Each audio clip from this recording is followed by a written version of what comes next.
How can you tell if the person you're in a romantic relationship with is the right person to spend the rest of your life with? You can't. You actually decide that rather than discovering it. Um, I might say, what I might suggest what you might look for on the way to making that decision. All things considered, a certain amount of similarity on the personality dimensions between the two of you is probably um, to be recommended. If you differ tremendously in trait conscientiousness, one of you is going to find the other unbearably rigid, orderly, and workaholic oriented, and that person is going to find you dissolute and undisciplined. And those are temperamental differences, and if the gap is large, it's hard to bridge it. Agreeableness, it's the same thing. The warmer person will find the colder, harsher person cruel and unkind, and the cruel and unkind person will find the more agreeable person soft, a pushover, and contemptibly unable to stand up for themselves. And the extrovert will want to be out partying all the time, and the introvert will have had his or her fill of that very rapidly. So you want some temperamental similarity across the major personality dimensions, with the possible exception of trait neuroticism, which is the generalized proclivity to experience negative emotion. I would suggest that a person high in neuroticism seek out someone low or very low. Because if, first of all, neuroticism is one of the best predictors of unhappiness in a relationship. And so if you're both high in neuroticism, you're very likely to be unhappy in the relationship. And it's highly probable that the person who's higher in neuroticism needs the stabilizing influence of someone who's lower. So then I would say, well, this is based on my clinical observations as well as the experiences of my life. I think it's necessary, or at least highly desirable, that you find the person that you're with sexually attractive. And that's somewhat ineffable.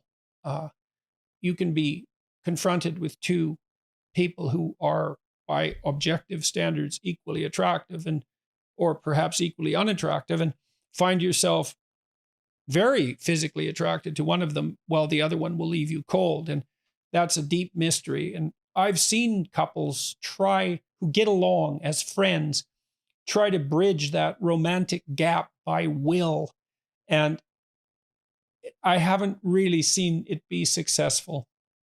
So I think you need that spark that ignites sexual passion. Then you have to ask yourself if you can trust the person, if there are activities that you can share with them that would make up a life.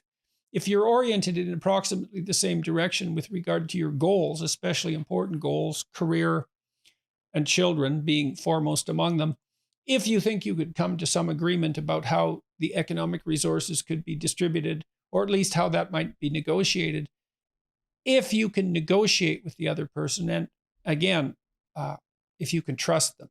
And I would say of all those, trust is the most crucial component, maybe followed by the ability to negotiate.